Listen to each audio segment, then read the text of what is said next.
Hello നമസ്കാരം സുഹൃത്തുക്കളെ. ഇന്ന് നമ്മൾ ഉണ്ടാക്കുന്നത് വളരെ സിമ്പിളായിട്ടുള്ളൊരു ബ്രെഡ് എഗ് സാൻഡ്വിച്ച് ആട്ടോ. വളരെ ഈസിയായിട്ട് ഉണ്ടാക്കാം, വളരെ ചുരുങ്ങിയ സമയം കൊണ്ട് ഉണ്ടാക്കിയെടുക്കാൻ പറ്റുന്നതാണ്. നമ്മളൊരു പാൻ ചൂടാക്കി കഴിഞ്ഞിട്ട് അതിൽ ഒരു ചെറിയ പീസ് ബട്ടർ ഇട്ട് കൊടുക്കുക. ആ ബട്ടർ ഒന്ന് മെൽറ്റായിട്ട് വന്നു കഴിഞ്ഞാൽ ഒരു ബ്രെഡ് വെച്ച് കൊടുക്കണം. ബ്രെഡ് ഏത് സൈസും ഏത് മോഡലും വേണം നമുക്ക് ഉണ്ടാക്കിയെടുക്കാം കേട്ടോ. ഞാനിപ്പോൾ ജസ്റ്റ് ഒരു റൗണ്ട് കട്ട് ചെയ്തിട്ടുള്ള ഒരു മോഡലാണ്, സെൻറ്ററിൽ നിന്ന് റൗണ്ടിൽ കട്ട് ചെയ്തിട്ടുള്ള ഒരു മോഡലാണ്. നമുക്ക് അത് വെച്ച് കൊടുത്ത ശേഷം ഇനി നമുക്ക് അതിനകത്തേക്കൊരു എഗ്ഗ് ചേർത്ത് കൊടുക്കാം. എൻ്റെ നടുക്ക് ഭാഗത്ത് തന്നെ വരുന്ന രീതിയിൽ വളരെ സൂക്ഷിച്ചിട്ട് കൊടുക്കുക. ഇതൊരു സ്റ്റൈലാണ് നല്ല കാണാൻ. ഇനി അതിൻ്റെ മേലെ നമുക്ക് ഓണിയൻ ചോപ്പ് ചെയ്തത് ഇട്ട് കൊടുക്കുക. ഇനി ഇതിന് മേലെ കുറച്ച് ഗ്രീൻ ചില്ലി ആവശ്യമുള്ളവർക്ക് ഇടാം, വേണ്ടാത്തവർക്ക് ഇടണ്ട, ഓപ്ഷനിലാണ്. പിന്നെ കുറച്ച് ടൊമാറ്റോ ചോപ്പ് ചെയ്ത് ആഡ് ചെയ്ത് കൊടുക്കാം.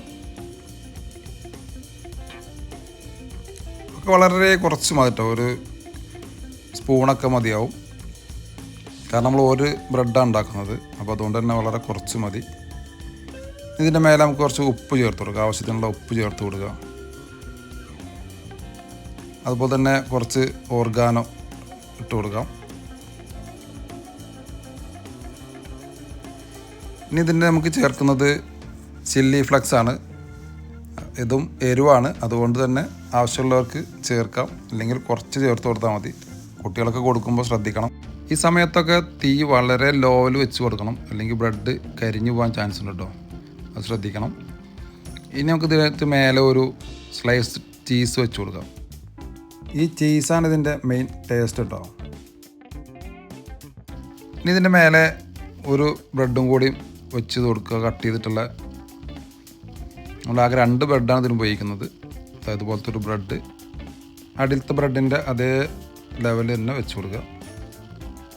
ഇനി നമുക്ക് ഈ ഹോൾ അടക്കാൻ വേണ്ടിയിട്ട് നമ്മൾ ഈ കട്ട് ചെയ്ത് മാറ്റി വെച്ച ബ്രെഡിൻ്റെ പീസ് ഉണ്ടല്ലോ, അത് ഇതിൻ്റെ മേലെ ഇതുപോലെ വെച്ച് കൊടുക്കുക. ഇനി ഒരു മിനിറ്റ് ഒന്ന് ചെറിയ തീയിൽ തന്നെ ഒന്ന് വേവിച്ചെടുക്കുക. അതിന് ശേഷം ഇത് നമ്മൾ മറിച്ചിടണം. 2 സൈഡും ഒരേപോലെ വേവിച്ചെടുക്കണം. ഇനി ഇതിൻ്റെ മറുഭാഗം വേവിച്ചെടുക്കുക, മറിച്ചിടുമ്പോൾ ശ്രദ്ധിക്കണം. അപ്പോൾ ഇതിൻ്റെ ഈ അടിഭാഗം നല്ല ബ്രൗൺ കളറായി വന്നിട്ടുണ്ട്, ഗോൾഡൻ ബ്രൗൺ ആയിട്ടുണ്ട്. ഇതിൻ്റെ അടിഭാഗം ഇതുപോലെ ഒരു മിനിറ്റ് ഒന്ന് വേവിച്ചെടുക്കുക. 2 സൈഡും വെന്ത് കഴിഞ്ഞിട്ടുണ്ട്. നമ്മുടെ സാൻഡ്വിച്ച് റെഡി ആയിട്ടുണ്ട്. വളരെ ഈസി ആയിട്ട് വൈകുന്നേരങ്ങളിലൊക്കെ നമ്മളെ കുട്ടികൾക്കൊക്കെ ഉണ്ടാക്കി കൊടുക്കാൻ പറ്റുന്ന നല്ലൊരു സ്വാദിഷ്ടമായ എഗ് ബ്രെഡ് സാൻഡ്വിച്ചാണ്. വളരെ ഈസിയാണ് ഉണ്ടാക്കാൻ, കുട്ടികൾക്കൊക്കെ നല്ല ഇഷ്ടപ്പെടുന്ന ഒരു എഗ് സാൻഡ്വിച്ചാണ്. അപ്പോൾ എല്ലാവരും ഇതുപോലെ ഉണ്ടാക്കി നോക്കുക.